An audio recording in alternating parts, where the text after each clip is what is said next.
स्वागत आहे तुमचं प्रीतीज किचनमध्ये। आज आपण पालक बटाटा पाहणार आहोत। सर्वप्रथम मी पालक चिरून घेतलेले आहे, धुवून स्वच्छ चिरून घेतलेले आहे। इकडे बटाटे कापून घेतलेले आहेत। आता मिक्सरच्या भांड्यामध्ये थोडं लसूण, आवडीप्रमाणे हिरव्या मिरच्या वाटून घ्याव्या। त्या तऱ्हेने मी हिरवी मिरची लसूणची पेस्ट केलेली आहे। थोडीशी ओबडधोबड करायची। आता इकडे बारीक करून घेऊया। कढईमध्ये सर्वप्रथम थोडंसं तेल टाकूया। जिरे चांगले तडतडले की कांदा थोडा गुलाबी रंगावर आला की हिरव्या मिरचीची भरड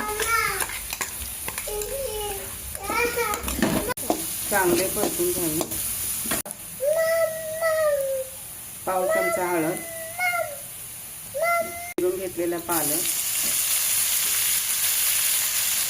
परतून घ्यावा म्हणजे त्याचा कच्चेपणा निघून जाईल। आता त्यामध्ये चिरून घेतलेले बटाटे चांगलं परतून घेणे। आवडीप्रमाणे मीठ चांगलं मिक्स करून घेणे। त्याला अंगचंच पाणी सुटतं, त्यामुळे वरून पाणी घालायची काही गरज नाही, तर पाण्याचं शिजतं ते।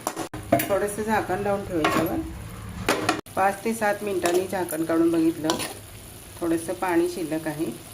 थोडा बटाटा अजून शिजू द्यावा। अशा तऱ्हेने पालक बटाट्याची भाजी तयार झालेली आहे। सगळं पाणी आटलेलं आहे आणि तेल सुटलेलं आहे। बटाटा पण मी दाखवते तुम्हाला।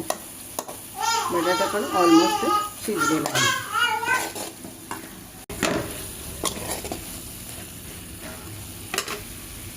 काढू शकतो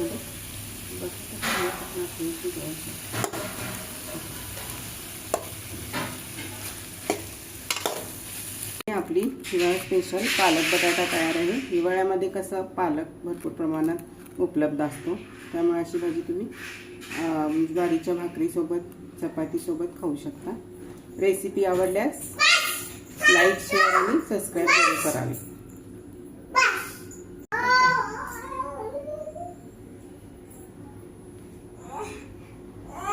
अजून असेल